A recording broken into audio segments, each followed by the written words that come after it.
Okay. Three, two, one. All right, let's go. Hello there, Super Wild Jellyfish here, and today I'm going to be interviewing Kevin of HomeKat Productions. Hey, what's up? I'm good. How are you doing today? I'm doing great, Tom.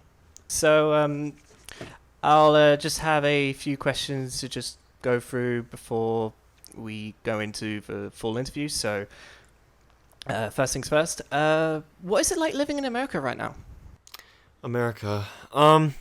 Live in America, it's an interesting time. I think it's different for everyone else who lives here. Everyone has kind of like a different perspective. I mean, there's some people who are more nationalistic and others who kind of really hate living here. I'm somewhat in between. Um, with COVID and everything in politics, it is quite a silly time. I'm sure a lot of people in England look over at our politics and just are bewildered, just absolutely puzzled at what's going on here. And I think Yeah, a a little lot of bit. people who Yeah. live here feel the same. It's it's an interesting time to be living in, and it can be stressful at times. But I do enjoy living here. I do enjoy where I That's good. live, but at the same time, it's a crazy time, crazy times.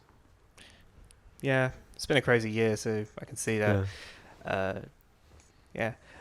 Thanks for talking to me today. I really appreciate you coming here for this interview.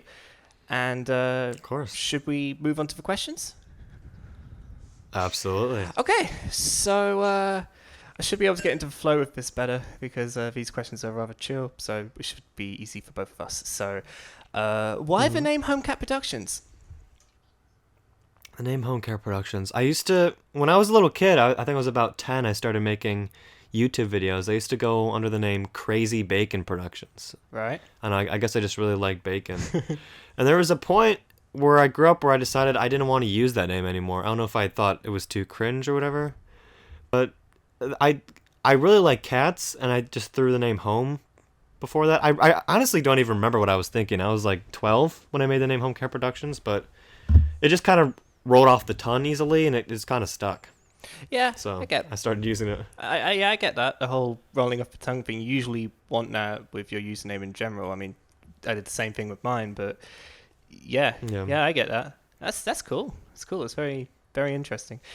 So so if you do remember, you may need to just like check YouTube in case you don't. What was your first video and why did you make it? I've been making like videos ever since I was like a toddler. Like I always had an interest in cameras. My mom used to record me as a little kid with like used to put like cassette tapes in cameras, and I would always take it and record stuff around the house. And as I grew up and I started to develop interest in cameras, my parents bought me a digital camera when I was, I think, 10. And at a church picnic one day, I just decided to record like a little fun little series called the Coffee Series that I made with friends. We just like took out the Nerf guns and just shot each other. I mean, normal kid stuff. Yeah. You know, when you're 10 years old. And I just decided to record it. And when I got home, I wanted to make it into something. And I had seen my dad used to edit like family memories together in iMovie, which is an Apple editing application. Very simple. It comes with an Apple computer, like a Mac. So I put it in, and like as soon as I opened up iMovie, like I saw a whole new world. Just I became immediately interested in editing and everything having to do with editing. And from like the age 10 to 13, all I did was just record footage and like edit it endlessly. And I think the when I was the age of 12 to 13, I decided to record like my first like little film as a kid called The Gnome. And that took me like a year to make, and I think that's the oldest video that's still up on my channel right now. That was back in 2018, I believe. Yeah, I think it's the first one that comes up on the Yeah. channel. Yeah. I have a lot of older videos, but they're still like on. A lot of them are unlisted or privatized. Yeah. Yeah, that's really cool. Yeah, like you from like a very young age you had an interest in editing and all that. hmm Yeah. Yeah, that's really cool. I mean, I'm guessing when you made that if you made an upgrade at some point to like Final Cut Pro, it must have been like it must have been insane just seeing like how crazy the upgrade is from iMovie to Final Cut Pro. Yeah, it was quite an upgrade. Yeah. But Final Cut Pro it's made by Apple as well. It's Final Cut Pro is like iMovie on crack. So it was actually quite easy to learn because a lot of the same just a lot of the same methods and processes of how to do things were still in there. Yeah, so it's kind of similar to like GarageBand to Logic Pro, but it's basically like the editing equivalent, I'm guessing. Yeah, exactly. Yeah. That's cool. That's cool. Okay. So yeah, I know that usually with various content creators, they look back on their videos in different ways. How do you look back on like your first video and just your old content in general? I mean, on one hand, I do cringe at it. And I think that's everyone does, you know? Yeah, you look back at it with a little bit of embarrassment. Same. But that's only natural because you grow and you get better. And I know the content I'm making today, in a year or less or more, I'm going to look back at what I'm making today and cringe. But I think it doesn't matter. You just have to not even think about that and just keep making content. But yeah, I think nowadays I do look back at some of my older content, and most of it I cringe at, but even while I'm cringing at it, I still am proud of it because I can see what I was doing. I see I had creative ideas for like a little kid, and I'm proud of taking those steps because you have to make something that sucks before you can get good. Oh, most definitely, and yeah. Even though a lot of it sucks, there are great ideas there, and I can see like the process step by step of how I got to where I am now, and it makes me proud. Yeah, I mean, yeah, I 100% get that. Like, you know, myself, I do remember. I think it was like I think I had like this really crappy screen recorder that I would just go around the house and do all these random things, and like I have none of the footage on me anymore, but I usually just throw it into iMovie and play around with it and all that. Mm-hmm. And I mean, if I had hold of YouTube at the time, if I would have made some really terrible content, like I'm very sure of it, but I think the whole thing you were talking about with the whole like looking back on like the content where even though you do cringe at it, there's still this sort of element where like you do see like what you were doing. I mean, yeah, I have that with pretty much like near all of the videos that I made like in the first year of having YouTube in 2020. Like pretty much all of those videos, all of them make me cringe now, but even then there are just like little things where I'm like, yeah, I was sort of slowly learning. And I mean, with every creating each video, I felt like I was getting better and better when it came to understanding how my editing software works, how to edit, all the principles and all that. And I mean, like, you know, even though where I am now, I might be, and you might be, like, we both might be in a way better position when it comes to the content that we create. I think at the moment we're doing pretty solid for what we're doing. So, you know, as you do, I guess. Yeah. But okay. So I guess the next question: what drives you as a content creator? I guess what drives me as a content creator is my own ego.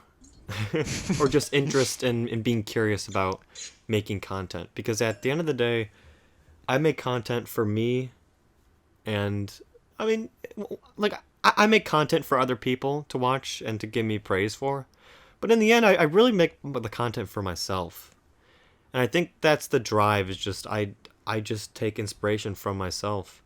And I just keep on making videos because I know that if I keep making, eventually I'll end up with something really special. Yeah. I mean, yeah, I definitely understand that. It's like, we all have our own sort of creative drives when it comes to our YouTube content. And I mean, from what I've seen of your channel, when it comes to your content, it's the sort of thing where you're not exactly like trying to appeal to the masses. You're sort of just making the content that you want to make. I can clearly see that with a lot of your videos, and it does make them like quite enjoyable because I can clearly see like in the recording process, and especially like seeing all the edits that you do, you're having a lot of fun with it. And there definitely was a point, I think, like in 2019, where I definitely was trying to make videos for people to see them. I was trying to like I wouldn't really have that much fun making videos because I would try to find something that I thought would be popular, and I would try to emulate it, but I really didn't have any fun making it, and I didn't find any success in that.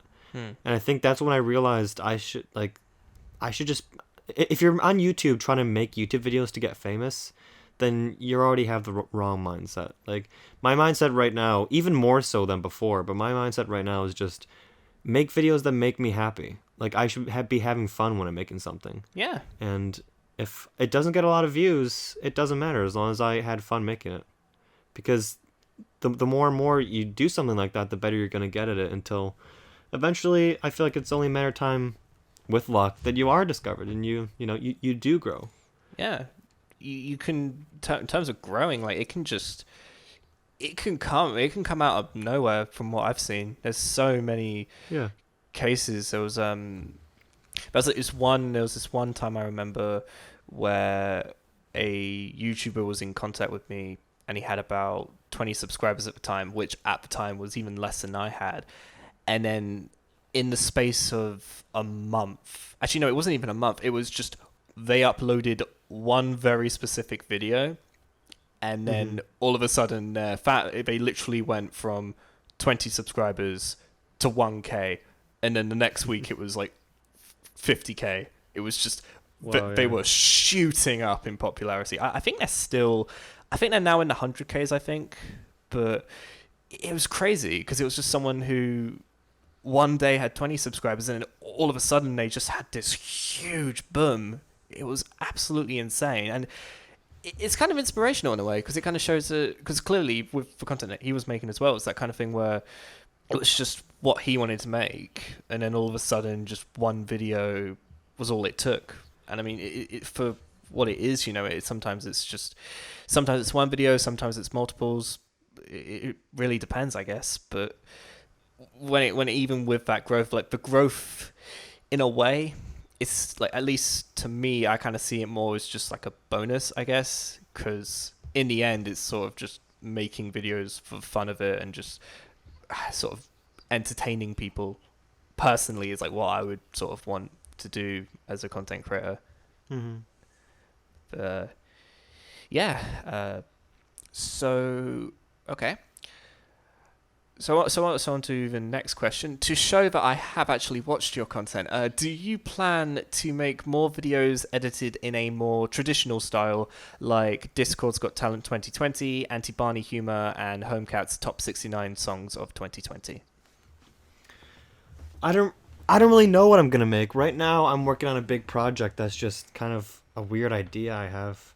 I'm not really focused on making like any traditional content. I'm just focused on making something that speaks to me.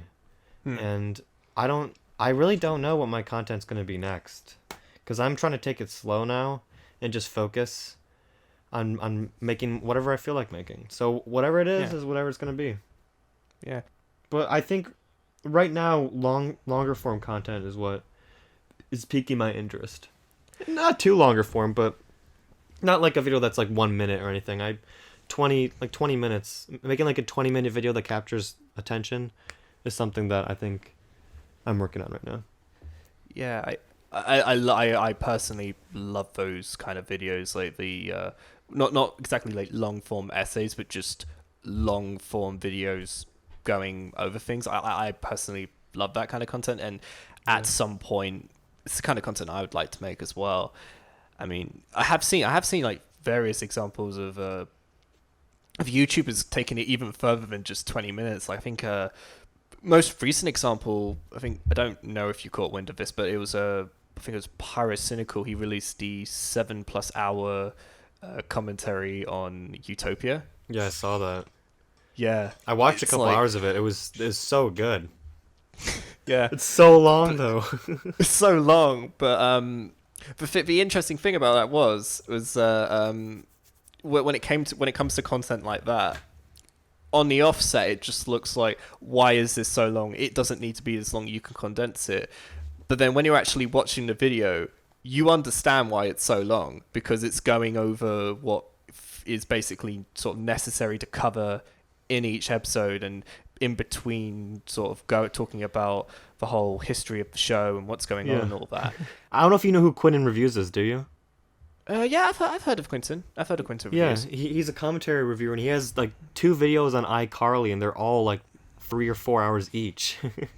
and those are so interesting. Like, I love watching long form content like that. Yeah, same.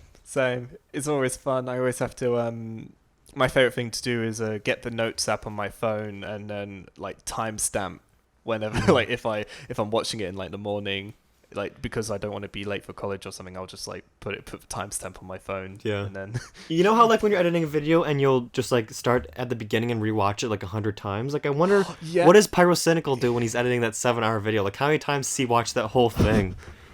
I can't imagine. I don't want to know. I feel like the because I think I don't know if you do this as well, but whenever you finish an like when you finish doing like the first edit of everything, you go back to the beginning and then you watch the whole video through to Absolutely, make sure. yeah. You would have had to. I watched the whole video through at least like 10,000 times before I'm done. Yeah, he would have had to go through all of those 7 hours. I have respect. I have respect for the guy. I mean, for all Quentin and like really everyone who makes videos like that. But yeah, long form stuff. I'm very, very interested to see what that looks like, because I think the Barney video, that was, I don't know if that reached 20 minutes, but it was around that, didn't it? I think it was like almost 30 minutes. Yeah. So that was like your sort of first attempt at that. Yeah, it was 23 minutes. Yeah. The only reason why I mentioned like the so-called like traditional style is because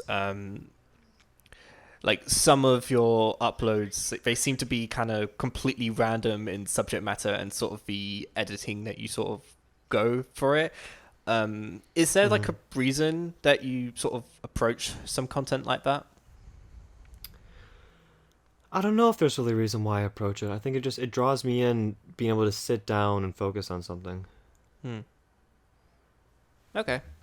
I missed I think that was the question I missed, so I was just going over it again. Sorry.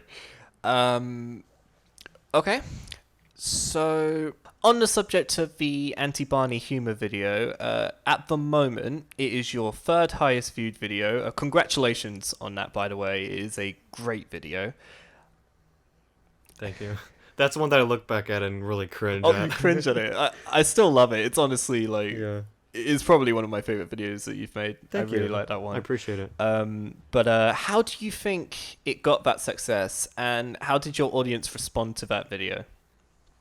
It got the success, I believe, because there's a subreddit that allows people to like post their videos that they make, small YouTube creators to post their videos that they make, and I posted it on there, and that's where I got a lot of the views from, I think. But I got like 500 views from there within like the first month from that subreddit.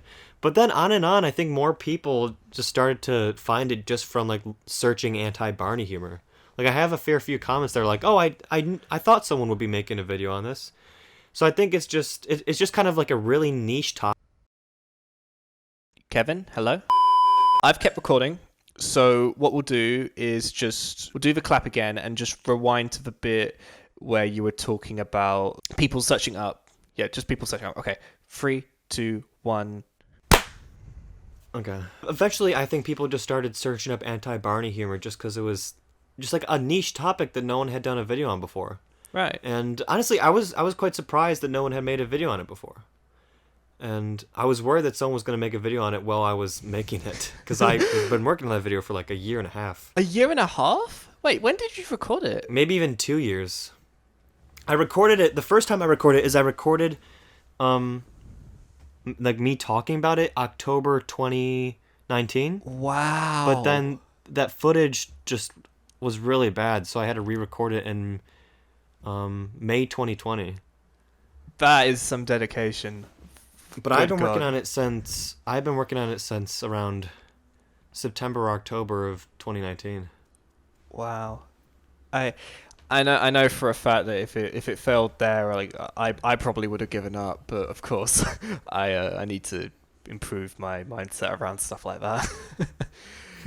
um, I almost gave up, to be honest. it's good you didn't. It's very good you didn't, Yeah. because even if you do cringe at, I think the success behind it definitely was, like I said, was that it was kind of a more niche topic, and people like to search up those things. Yeah. And if you're gonna make a video on a general topic, it's gonna get less views. But if you make it on a more niche topic, there's a higher chance you're gonna get more audience to it. And I think that's exactly what happened for me. yeah, like it's a unique target market. No one else is really going for it, so it's sort of perfect, because it'll be like you're the only one that they can really watch. But of course, it's you go over the history pretty well, so it's like, yeah, the people are pretty much going to get what they people are pretty much going to get what they click on for. So it's great. Yeah. Yes, it's crazy with stuff like that though, because with the one thing I will ask, I don't know if this is one of the later questions, so I'll just ask this now. When it came to the video getting to where it is now as your third highest video, I know that it didn't happen straight away, because I do remember there were about like 29 views originally when it came out. Do you think there was like a point where it started shooting up, or do you think it was like over time it's been gradually gaining views? Yeah, there wasn't really a point. I think it was like within the first like 3 months of it being up, it already gotten like 1,000 views. So I think it was just a bit by bit, gradually it just kind of gains views. Right. I look at it now and again, and it's gained like 100 views there, 100 views there. So Yeah, that's cool. That's cool, because yeah, I had one video myself recently where when I released it, I think for like a few months it was just sort of stuck at like 60 or so views, and then there was just one random day, and like I literally had the statistics up for myself on YouTube, so it was one very specific day, it just shot up from like 60 views to like 1K in the space of a day. It's just, yeah, that's funny. That's never happened to me before. it's just for some reason, like people were just searching like stuff like that up, and then I think if I mean, yeah, it was crazy, because like just sometimes success on YouTube is so random, and it will pick such random points for it to happen, which is interesting. But A lot of it is about luck. yeah, it's luck. It is full on luck. Yeah. I wish it. I mean, I wouldn't say I wish it wasn't. I mean, I'm glad that there is some luck to it, but I do wish it was maybe a bit more consistent. I used to really hate that it was all about luck, but that's when I realized that, looking back at my older videos now, I'm like, oh my god, like if those had gotten popular, oh no. I'm glad that I didn't get popular at that time at all. Because you would have had to make more content like that, and then it just would have been a downward spiral from there, I guess.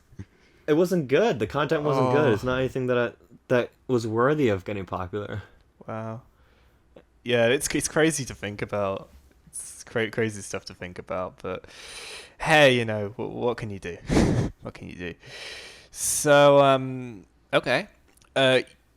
So I'm just gonna. I stupidly decided not to update this, so I'm gonna really quickly check, because this is a statistics-based question where I need the statistics for myself. So hold on for 1 second. Okay. Wow, I don't know if that's grown or not, but we'll have to see. So you currently, I just checked, you have 390 subscribers.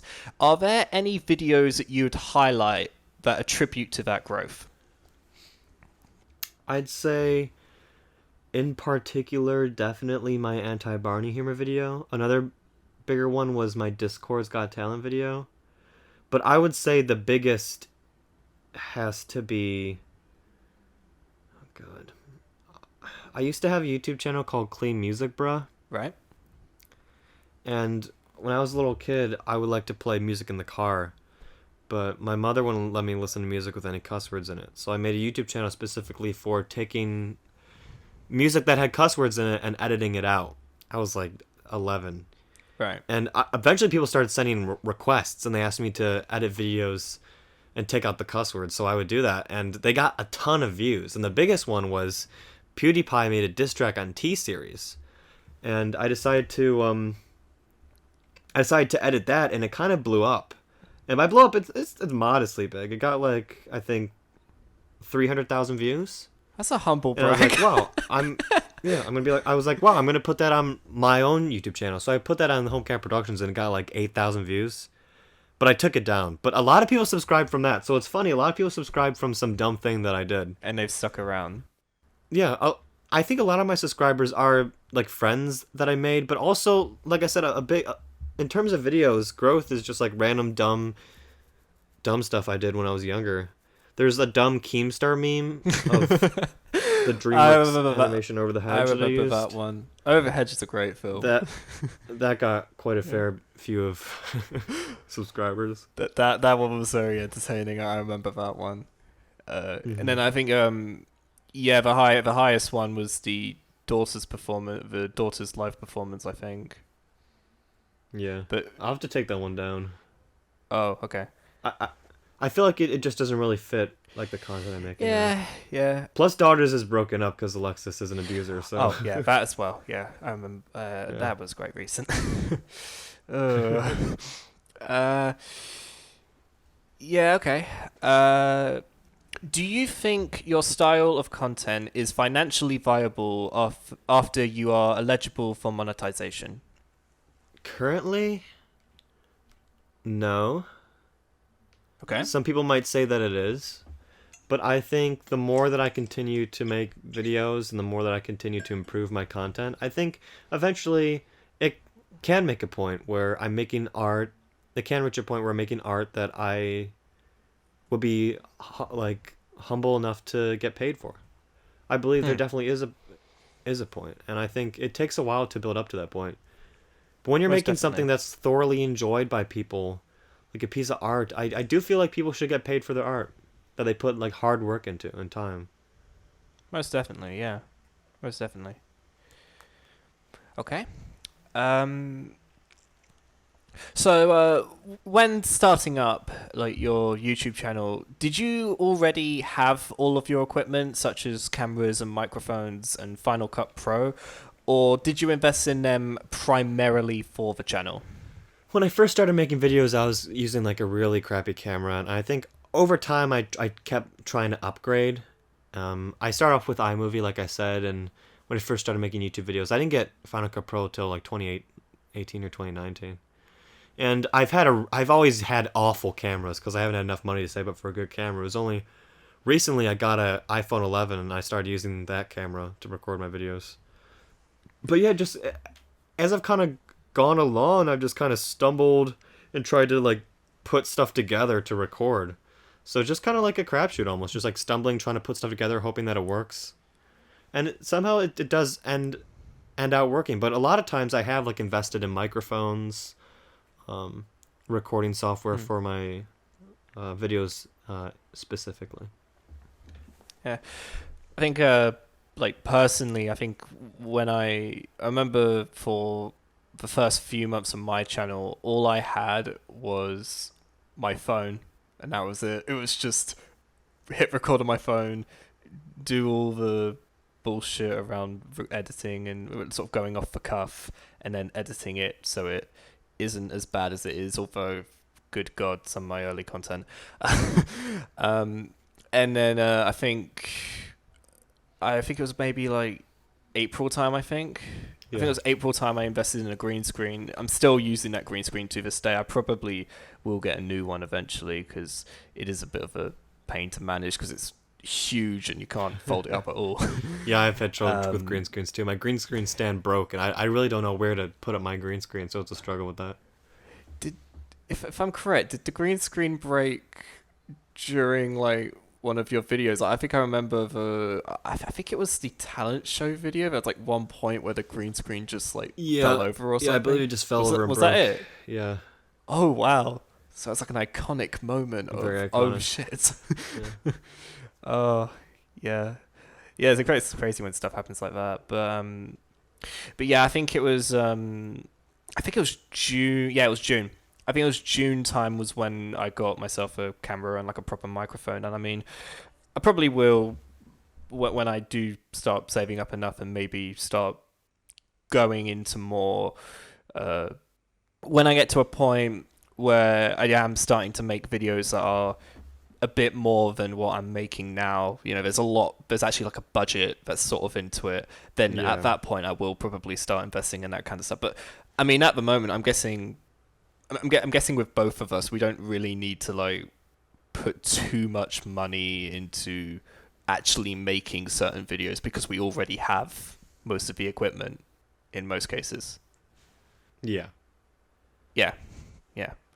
But of course, it always depends on the situation, I guess. So this is going off of the last question. Do you have any tips for raising the funds to invest in them? Personally, it'd help if any future videos started to feature budgets, but I'm sure smaller creators would appreciate the advice as well. Honestly, the key is I haven't figured out an answer to that question myself. I kind of I'm awful at managing money. That's probably my biggest problem in life is I can't manage money at all. I get a check and I spend it instantly. It's not even funny. I have like an addiction. Don't worry. I'm just as bad. It's okay. And especially I'll buy like vinyl I will never listen to. I don't even like just because I want to spend the money. I want to get this vinyl. So honestly, I probably don't go that far, but yeah. Like the first time I've ever like saved up a decent amount of money is when I bought an iPhone this year, and I bought one with a good camera so I could use it for recording because my current camera was really bad. But I don't really have an answer for that question. I just kind of fumble and find my way. That's okay. I can still keep it in the video, but it shows that it doesn't matter if you don't have the answer for every single question, because I mean, so far you've answered all pretty much the rest of them absolutely fine. And I guess I'll just ask, how's this going so far? Is this going good? Yeah, it's going good. It's going all right? Okay, that's good. Next question then. Many creators on the platform that feature copyrighted material in their videos have had a fair few cases where their video gets unfairly claimed. Have you had to deal with any unfair claims? I can't tell you one now, but I think that there are some claims where I get claimed of like sound that I didn't even use in my video. I've had unfair claims over the years. It's nothing to be too bothered about, but it is annoying, and it's something everyone who makes videos on YouTube has to deal with is unfair copyright claims. I mean, there are parts of movies I've used in my videos for fair use that they've taken down, and when you have like 100 subscribers and you're a little kid, there's nothing you can do about it. YouTube's not going to do anything for it. Obviously, people who have 1 million subscribers are able to do more to get their content back, but you just kind of have to accept it and find ways to work around it. Yeah, that's the scary thing though, because like even creators with 1 million subscribers have had to deal with like situations even they can't get past. Oh yeah, the whole copyright system on YouTube, it's just, to this day, it is still so incredibly broken and really unfair for creators, because in most cases, well, no, not in most cases, in all cases, it's always the idea that the person who's making the claim is the one that has control of the whole situation, which makes no sense. Yeah. Because it's kind of like, it would kind of be like if, well, I'm not saying that this is exactly what this is, but it's kind of just a metaphor, I guess. It's kind of if a bank robber sort of went into a bank, tried to rob the place, and then a judge went in and was like, whoa, what's going on here? Okay, bank robber, you get to manage the situation. it's yeah, kind of like that. You're right. I mean, it really feels like that, because like there are some times where it's like you use 3 seconds of like footage or like audio, which to amplify the video. And I mean, like in most cases that it's audio for like music, I think like that's the one thing the music industry doesn't understand. A lot of time when you have music in your videos, if it's something where people hear it and they're like, oh, that sounds really good, I may want to check that out. Like there's so many times where people are just discovering bands left and right, becoming fans of artists and movies and all that, simply because they just saw it in a video. Yeah. And for some reason, some companies just see that as like an attack on them or something, or they just want a quick buck, so they're like, you know what, I'll just take all the money from this, or I will take this video down because it is annoying. I feel like it. But do you mind if I say something? Yeah, sure. I don't mean to hurry you up at all, but I have a lot of schoolwork I need to get done, so I do need to wind this up by around 10:15. So that'll be, let's see, 25 minutes. That's okay? 25 minutes. That's absolutely fine. Yeah. So I don't know if you want to ask me, questions fast or whatever. I haven't got that many. Yeah. We've got through a lot of this very, very well, so I think we're going to be fine. Perfect. That's absolutely fine. I thought you were going to go forward with that, but it's okay. We can stop that here, I guess. But copyright rant, you're the 100th millionth copyright rant on YouTube. You've heard it right here, folks. So okay. Next question. So I have seen that you have delved into So I'm going to try that again. So I have seen that you have delved into merchandise. I can't say words. Let me try it one more time. Okay. So I have seen that you have delved into merchandising before. So I just have 4 very small separate questions to ask around this. Yeah. So how do you form the idea of what design you're going to go for? When I started making merch for my channel, I did it as a joke because I thought no one would get it. I was like, it'll be so funny if I, who have 300 subscribers, make merch for my channel. I thought it was hilarious. But I didn't want to put out shit merch. So I generally wanted to take the time, and I have a friend, and her name's Jenny. She was in my talent show video. And she's an artist. So I asked her if she wanted to make merch for my channel, and I told her I'd pay her. And she said, yeah. And I wasn't really sure exactly what I wanted, but I knew I wanted something in the style of certain videos I have. I have a Pepto-Bismol video, so I told her I wanted a design based on the Pepto-Bismol video. I have a Pith video, so I asked her a design based on the Pith video. And she just kind of did her own thing, and I was super happy with the design she came out, especially the Pith one. I was generally so surprised, and I'm so grateful to her for making those designs, because I was so surprised with how well they turned out. I remember looking through most of those designs, and they are some very, very nice designs. Seriously, Jenny did a great job. Incredible work with all of those. I'm very happy with them. Yeah. Okay, so second question: what process do you have to go through to put your merchandise online to sell? And I'm asking this generally because I don't know. So, it's not that hard. There are websites where you're able to just put your design on a shirt and sell it. I use TeePublic. You just upload a high quality resolution PNG of the image you want on a shirt, and you can just go through and select what sizes you want, what colors you want. It's quite forward thinking. Once you reach a point where you have more subscribers, there are better merch websites you're able to submit to and go through. But there are places like TeePublic or Teespring, those kind of websites you can make your own shirts with. Okay. Thanks for that. I appreciate that. I really do appreciate that, actually, because I'm probably going to look at that at some point. So thank you. And even though it's not much, those websites do give you $1 per shirt you make. That's cool. So it's a little bit of money. It's fun. Yeah. You feel like you're getting something when people buy your stuff. Yeah, definitely. Okay, so how do you promote your merchandise?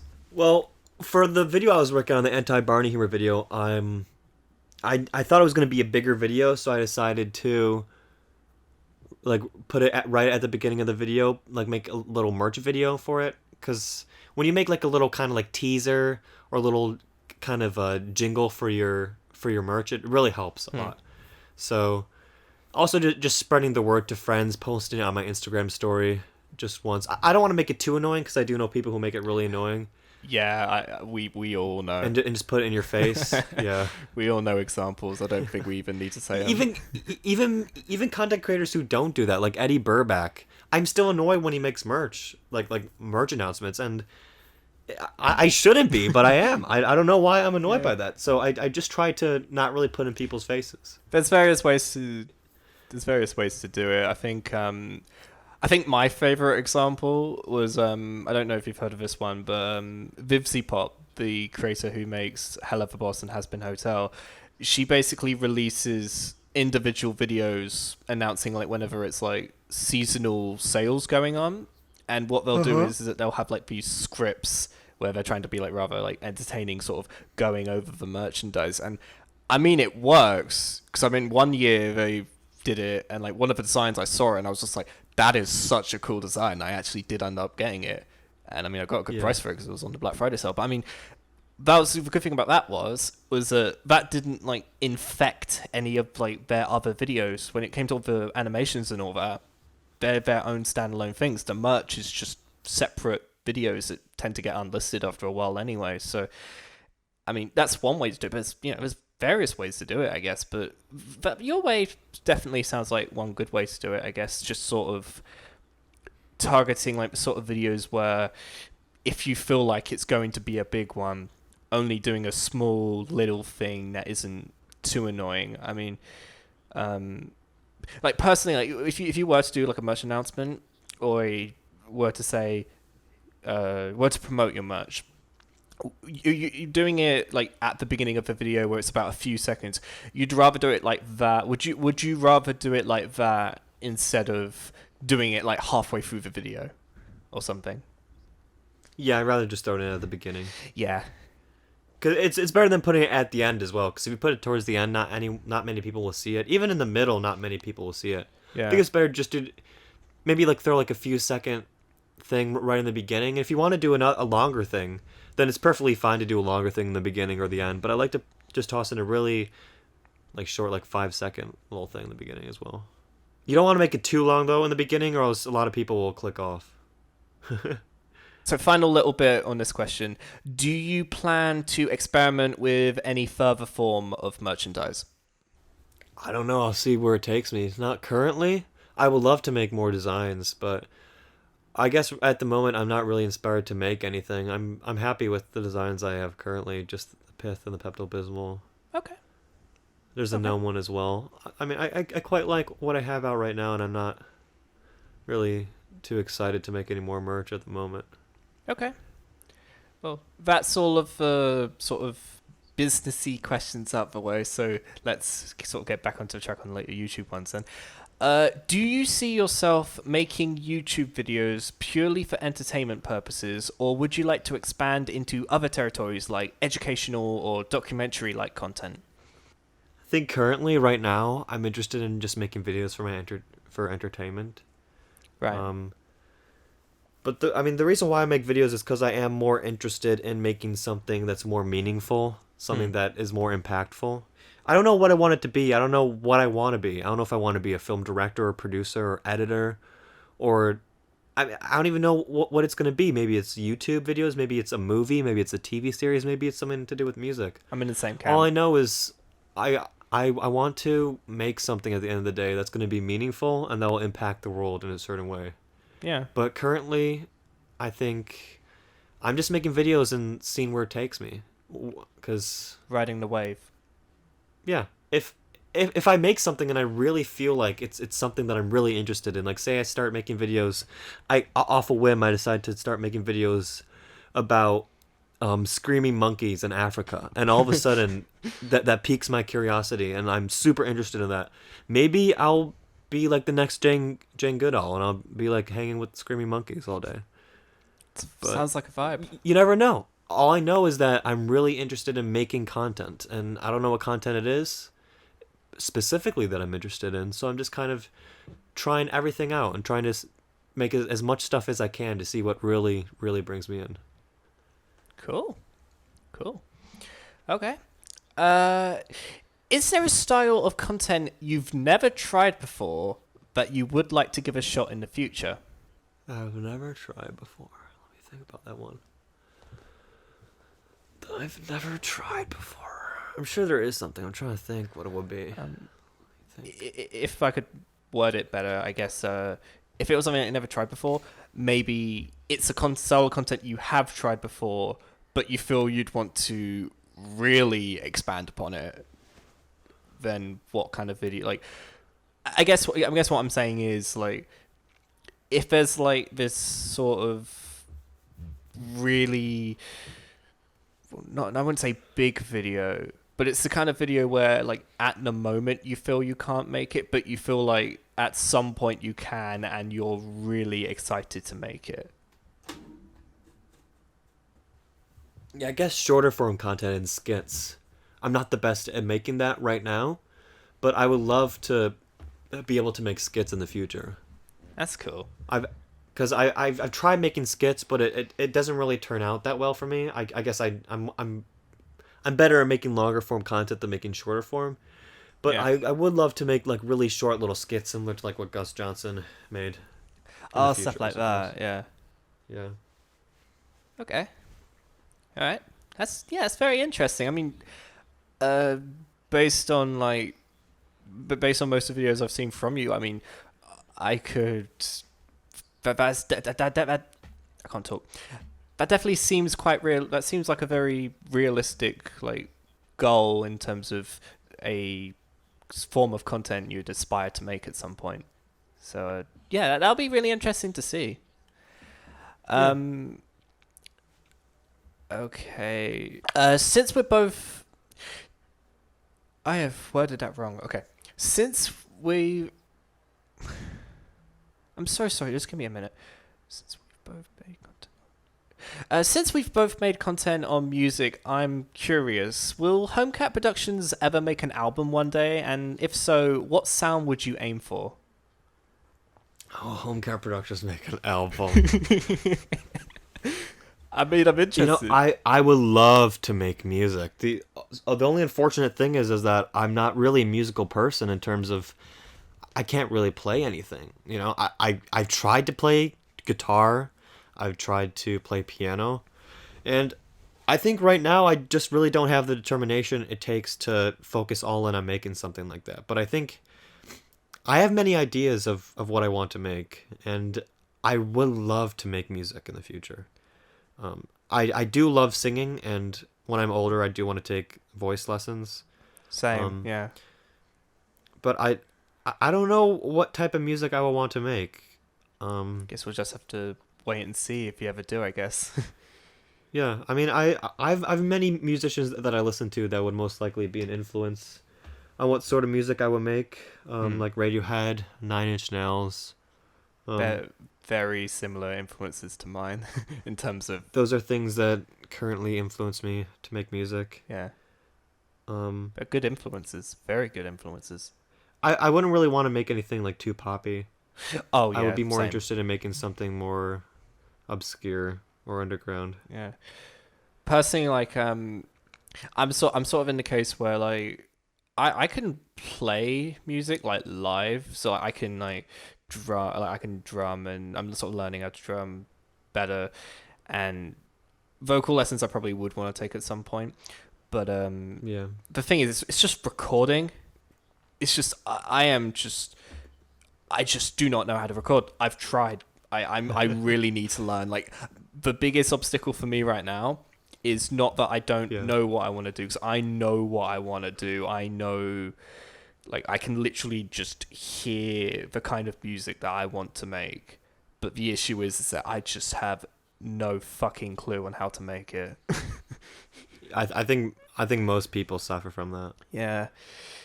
If you were to see HomeKat Productions make music, I think the most realistic thing that would come, the most realistic music that would ever come out anytime soon would be me screaming metal, like death metal or something. Oh, that's cool.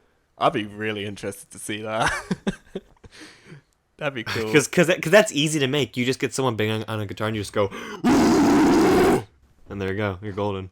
If it sounds like what it just sounded like right now, I mean, that'd be quite interesting to edit around and all that. And I've done many YouTube tutorials on how to distort your voice, so I'm quite I'm able to distort my voice into a metal voice. I know how to scream without hurting your voice or whatever. I've researched into how making a metal scream, just because I was interested in that for a little bit. Yeah. So I can't really sing that well, but I can scream okay, I guess. So we'll see. Good. I mean, lead singer of Idols, all he does is just shout for the most part. I mean, not on Beachland Ballroom, but I mean most of the songs he just shouts. So if he can just shout, I'm sure you could just scream, you know? There are a lot of bad singers out there. That's true. That's true. And it's not all really about singing well, it's about having a good timbre, you know? It's sort of, even if you don't have the best voice in the world, it's just trying to find the best way to use it. It's also about the style of singing. Some people some people might want to sing like the Strokes, like Julian from the Strokes. You know, you might want to have like a very like falsetto-y voice like that, or like James Murphy. You might want to sing like Beyonce, but sometimes you just can't. You just have to accept. I can do many things. This is something I can't do, and then try to find a way to sing that you can. To try to see if there's anything you're interested in that you can do. Indeed. I don't believe I'd be able to sing like Frank Sinatra or anything, but there are definitely types of music that I could make that I think my voice would work well in. Yeah, I'm sure it will be.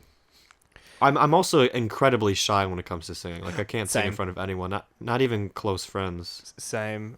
I think I also have the issue where I think like to myself, I feel like I sound like I've heard To myself, I sound like an American Idol, and then yeah, when it's like when I record myself singing, I listen to it back, I'm like, oh my god. yes, literally. I think everyone has that though. Everyone sings in the shower. It's something that goes through everyone's mind. I have to believe it. Everyone has that voice. I think I just saw it. I saw it come up once, and when I saw it, I was just like, oh god, that's why. It's like the way that you sound when you're singing. If I am correct, that's like what you are hearing is not exactly what you sound like. I think you actually sound a bit. It sounds different. more deeper to you when you're singing because of the vibrations you can feel just by talking, like in your bones in your head. Yeah, your voice sounds more deeper and more. It has more rhythm to it, I suppose. You sound different recording than just talking to yourself. Yeah. And then you go back to it, and then you're just like, sweet Jesus, what the fuck is going on? I did not sound I like get annoyed that. by my voice when I record videos. I hate my voice editing it as well. I used to have that, but I don't have that anymore. I used to hate I think it just so getting much. used to your voice and just accepting that's how your voice sounds. It's just getting over Yeah. how your voice sounds singing. Yeah, I sound like shit, but I'm used to it now. I do think singing lessons are important because I remember there was a Fantano interview with Joe Talbot, the singer from Idols, and Fantano asked him, he was talking to him like, how do you develop your singing voice? And he was like, Joe was like, when I first started the band, I didn't know how to sing at all. And my mates actually paid for me to get singing lessons from a very popular musician. And instantly from taking those lessons, I was much better. Like it's all about knowing how to sing, like how to breathe. It's all about the method. And I really do think that most people can sing. I mean, there's some people whose tones who are just so tone deaf. It's almost Yeah. It's almost you're not going to be able to sing. But you could become auto-tune your voice. You could become a mumble rapper, I mean, music is such a vague art form. I mean, you could call Merzbow music, just noise, just, It's like You call Beyonce music. You call Hunter Gex music. Now look at Hunter Gex. They auto-tune their voices so much. Like, you don't need to have singing skill to do that, but they obviously do have skill in terms of they know how to make music catchy. They know how to create something interesting. And I do think you don't have to have a good voice to create good music. Good is subjective. What if you think you have a bad voice? Some people might think it's heavenly. Yeah. I was going to mention 100 Gex. 100 Gex is an artist I've been heavily getting into recently, and the interesting thing is that I know when I'm hearing it, I know there's so many people who probably listen to it and think this is awful. This is the worst stuff I've ever heard. But there's but there's this sort of magic to it where if it clicks or if it's just on first listen you enjoy it, it's just the way that you hear it. Because it's not something to take seriously, and if you kind of just sort of get into it has the heart in vibe, it, and it has meaning in it. There's blood, sweat, and tears put into it, and you can hear it, and it relates to you. Yeah, you can hear it. I do believe with most things you can, if you listen to something long enough, enough times, I really do think that you'll be able to connect with it in a certain way. Even country music, I hate country music. I've never liked country music. Same. But if you play a country song enough times, I might start to like it, get unironic enjoyment out of it. Yeah. I mean, the song WAP from Cardi B, I hated that song so much. And me and my cousin would just replay a song over and over again as a joke. And eventually I liked it. Same. I really like that song now. Same. I think the only case that doesn't happen is when a song is so insultingly bad and just either the radio or your annoying sibling just keeps playing it over and over and over again. There's some songs that I think don't have heart in it. Really don't have anything put into it. Yeah. And something like that, I don't think I could ever click with. You know, like you're gonna Yeah. play me anything from the new Ed Sheeran album a billion times, I'm still not gonna ever like it. Yeah. Personally, it's like, even though I do kind of hear a bit of it, a bit of like what's going into it with the new Adele album, like the main reason that for me I can't get into that is because I feel like with most artists, even if the next album that you make doesn't sound completely different to the last one you made, you still need to have some form of evolution and change. You need to at least show we're not doing the same stuff again, or at least if we are going to do the same stuff again, we're gonna at least do something more Yeah. than just completely copy the sound. And unfortunately, like for me, when it comes to Adele, it's that kind of thing where Experimentation's it always just- important. yeah, it just feels like every single Progression. one of her songs is just slow, sad ballad, and that's it. There's like That's how I nothing feel else. about Drake. I mean, Drake doesn't Yeah. make any good music because he just does the same thing over and over. In Yeah. my opinion, some people love Drake. Yeah, and that's the thing, like, everyone has different music. people love Drake, people love Adele, and I get why they do. It's just personally I don't. I mean, you're always going to find that with music, I guess. But I think I feel like if I keep this going, this is going to go on forever. So I'll just have two more questions. I had that I have that magic thing that happens where in the interviews, you know, when when you do an interview and then near the end you sort of have like a question that pops up in your mind and it's like, oh shit, I've got a new question I can ask. It's like, I actually do have one now, so I'm going to ask it. Yeah. So I've got to try and word this as good as I can. So if your channel got to a point where it was big enough and then sponsorships were like, oh, would you like to sort of, promote our game or our service or whatever, how much of your integrity do you think you would sell? I mean, if I'm lucky enough to reach a point where I'm able to get sponsors on my videos, I think I don't really think it's selling integrity to engage in that. I think, when you create art that enough people like and you put enough work into your art, I do believe you should get pay for that. You should be rewarded for all that work that you're doing for other people. I mean, it helps you survive and continue to make that art. Yeah. And I guess it just depends on the way that you do it. If you get any sponsor that reaches out to you, if www.freeheroin.com reaches out and wants you to do a sponsor for them, and just because you want money you're going to do it, that's not the safest thing to do. People are going to go get addicted to fucking heroin. But if a sponsor reaches out, I feel like you have to really trust the sponsor. You're going to have to do something you believe in. I don't know if you've watched Internet Comment Etiquette with Eric. Don't think I have, no. I mean, obviously you know who Jax Films is, and he's a dear friend of Jax Oh, yeah, Films. Jax Films I've of course heard of, yeah. But Internet Comment Etiquette with Eric, out of everyone I know who makes sponsor portions in their videos, he makes them the best. I've never seen anyone make them more involved and more complex. Watching him make sponsor ads is as intriguing as the rest of his video. That's always good when it comes to sponsorships. Yeah. I would love to integrate, if I ever put sponsors in my videos, I would love to integrate them in a way that feels like it's progressing the video and it's not going to be something that you just skip, Yeah. I won't name any because, I don't want to ruin any future chances with specific sponsors. But I mean, I guess when I said soul integrity, I guess what I meant by that is if there was a brand where you personally do not give any shit about them, you've heard that they aren't really the best, but they are willing to sort of do a sponsorship for you, would you still do it, or do you think you would take a brand that you're more passionate about personally?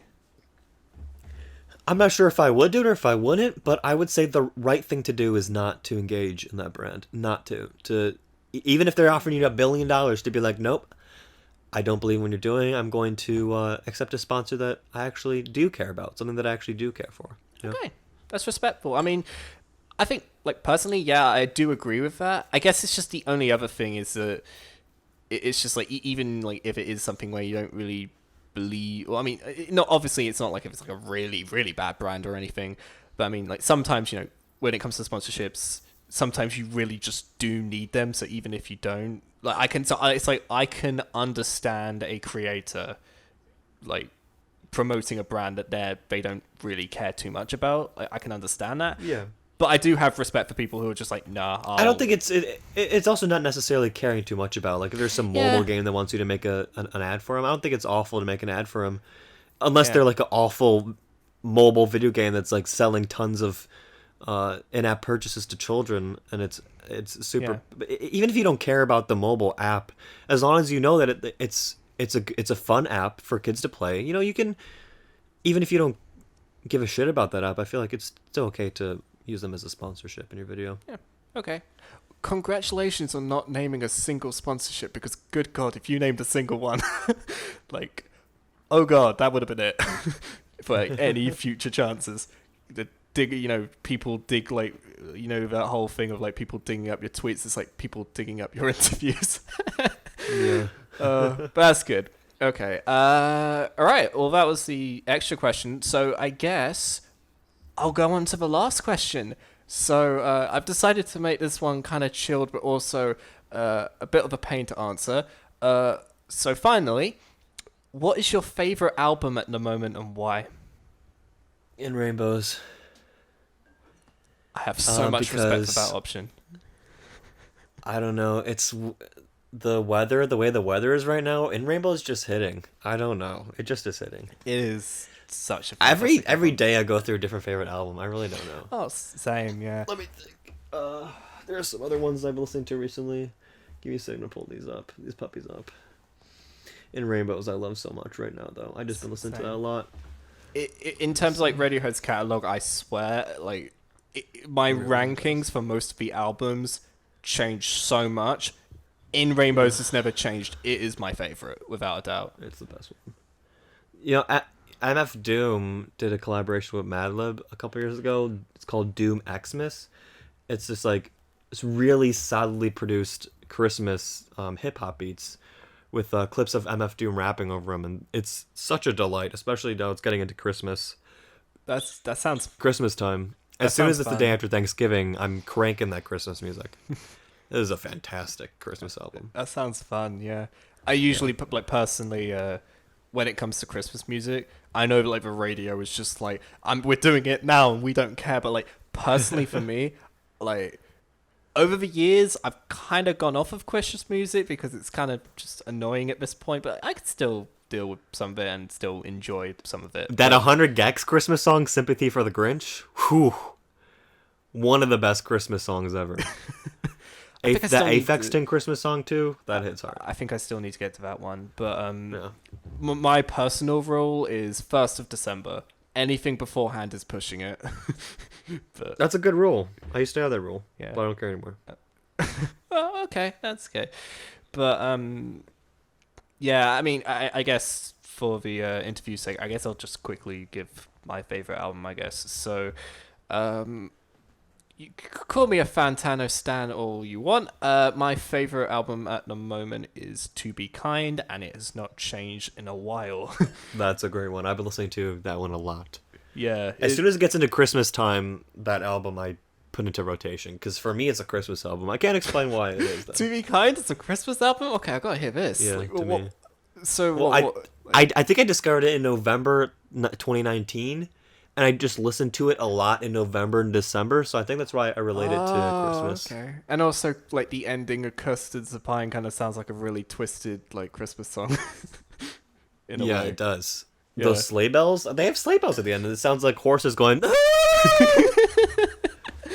yeah, but Christmas horses and sleigh.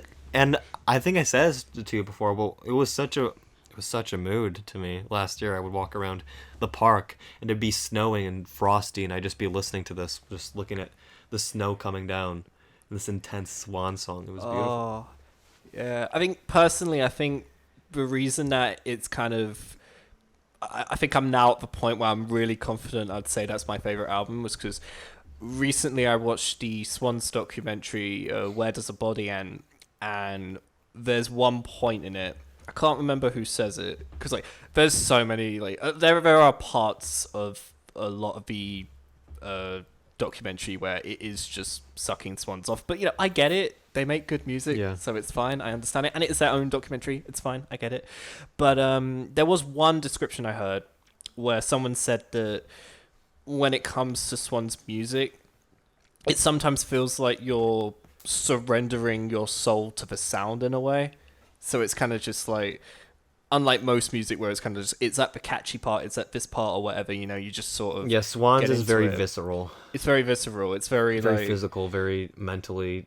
You're putting yourself into it, which that's one of the best yeah. parts of music is when it can do that to you. And I just think with that description, it's like, if you said that about like, I wouldn't say about like any other, but I think there are certain other bands. I can't think of them on top of my head right now. Maybe Godspeed, but like there are certain other bands that could definitely warrant that description. But like, there's a lot of other artists that I Nine would Inch say. Nails is one that does that for me, Oh, Nine Inch Nails definitely, yeah. and But- Radiohead. Oh yeah, yeah. I think there are like a lot of artists where if someone said it about that, you know, if they said like, "Oh, when I listen to Drake, I just surrender myself to sound," it's like, no, shut up. You're no, like the music all you want, no. But If that does happen to them, if their soul gets surrendered to Drake the way my soul gets surrendered to Michael Gira, then God bless them. I mean, go for it. I guess. God bless them. But I mean, It's just I don't understand how. yeah, There's so much more emotion put into Swans. I'm listening through all of their discography currently. yeah. I need to get around to the whole discography. I think with Swans, it's like it's like that description. I can fully understand that with Swans. If you say that about Swans, I'm like, yeah, that makes total sense. I get that. And I mean, what I love about Swans is that they have many tracks where it's like that, and then there's other tracks where you don't even need to do that because it just hooks you straight away. I think my favorite example of that is Oxygen, without a doubt. Like that opening God, yeah. every time. That Oxygen! But I just mean the opening alone, just with the guitar. Like, I remember like the first time I heard that on the bus, like I had so many like physical like reactions to Be Kind the first time I heard it. A lot of them on the bus, so I definitely got a lot of really weird looks, I'm guessing. But I remember with Oxygen, I just remember first time I heard that, I was just like, yeah, this, I already know this is going to be a favorite. And it still is. The only one, I think there's only one song that really sticks out is something that I was in awe, like amazed. Like I remember the first time I heard it, and that was the Black Midi KEXP. Oh, it was the... Yeah, it was Black Midi did like a set list for KEXP. They did a live recording of some songs. I remember that. Yeah, it was before Cavalcade released, wasn't it? Yeah. Yeah, I remember that. That And was phenomenal. listening to that, I like my jaw dropped. Like in Hogwash, when they first started playing Hogwash and Balderdash, I started laughing out loud. I was like so impressed and amazed. Like I was just in shock of how like, and that's still my favorite. I would say that is my favorite piece of music to come out this year. Oh yeah, by far. There was so many good things that came out this year. But I would say another thing that I'm really stuck on right now is Lingua Ignota's "Sinner Get Ready," because if there's anything that, I mean, Swans like mentally and physically gets you into it, right?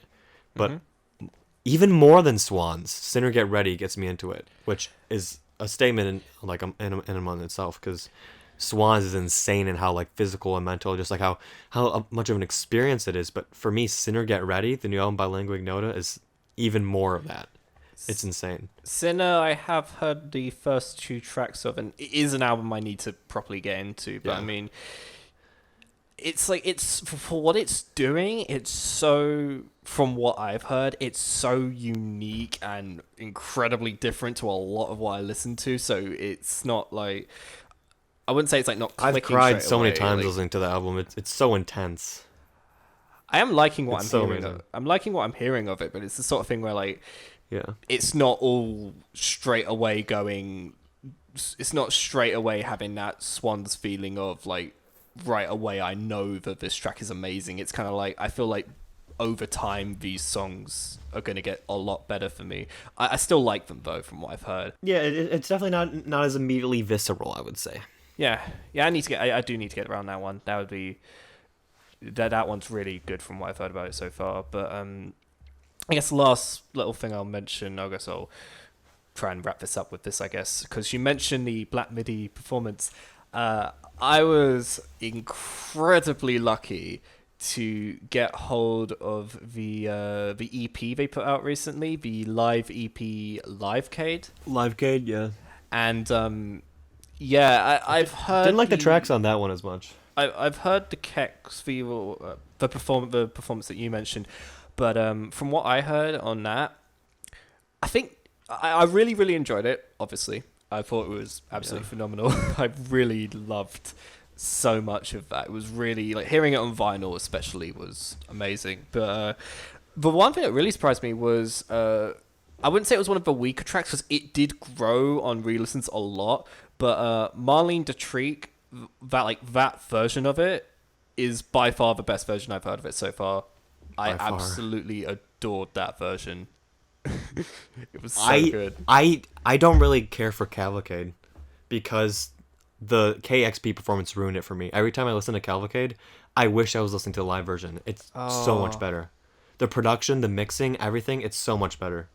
I do kind of... I wouldn't say I get that sentiment for that specific album because I haven't heard that performance as much, and I still really like Cavalcade, and I think Cavalcade's been growing a lot, but I do get that sentiment because there's so... I can't think of exact examples at the moment, but there are quite a fair few examples I can think of live performances that I hear that I just wish were like that on the album, most definitely. So I can understand that. I can definitely understand that.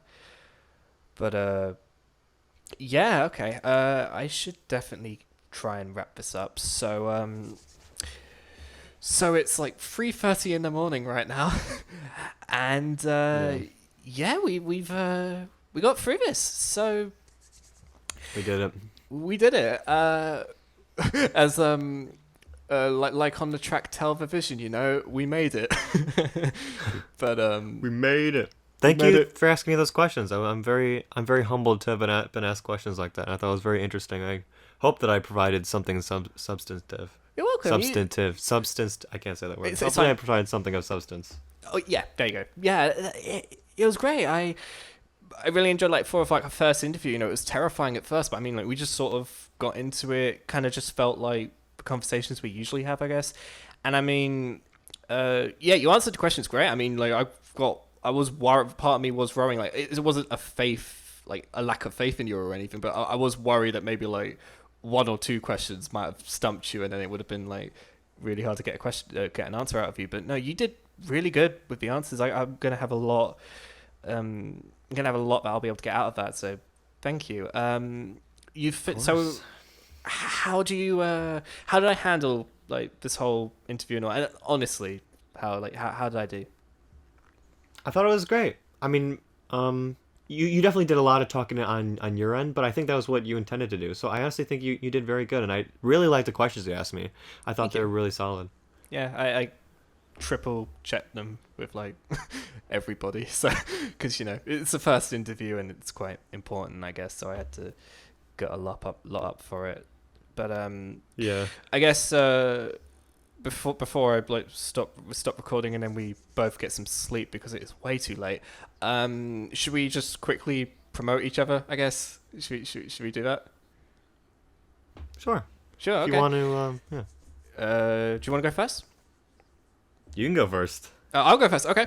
All right. I'll take initiative. So, for me, I am superwildejellyfish. I have a YouTube channel of the same name. I make content around music, mainly music. Sometimes make memes. I do want to branch out most of my content, but at the moment, it's mainly music focused. I have currently, I guess I will put this at the end of the video, like a little cheeky promotion. I have recently just put out a new video. It's a reaction to Turn on the Bright Lights. It's about 50 minutes. It was quite a long, painful video to edit, but I'm pretty sure it was worth it. So if any of you do check it out, I hope you enjoy it. So you can find me Super Wild Jellyfish on YouTube. Wild is with an E and it's one word, all lowercase. You can also find me on Instagram at superwildejellyfish.mp4. And just recently, I did just get a Twitter. My Twitter handle is Wild Jellyfish, again with an E, all lowercase, one word. I'm probably not going to be posting like any political takes or anything because I can't, I can't do shit like that, and I don't want to get cancelled for saying something that most normal people would say. So, I'm going to sheer away from that. It will mainly just be like content updates and all that for people who are interested, I guess. And I guess that's all. I guess that's all my socials. I guess the only other thing I'll say is, just so you don't have to say it, Kevin, is me and Kevin do run a meme account on Instagram. It's a music meme account called HomeKat Jellyfish. Cat with a K, all lowercase. It's doing pretty well right now. It's quite an entertaining thing to run. So if you want to check that out, you can. And with that, I'll move on to Kevin. You can go and promote yourself now. You can find me on YouTube, HomeKat Productions, HomeKat Productions. And I'm going to hopefully be releasing a big project I've been working on by the end of the year. So if you want to check that out, feel free. That's it.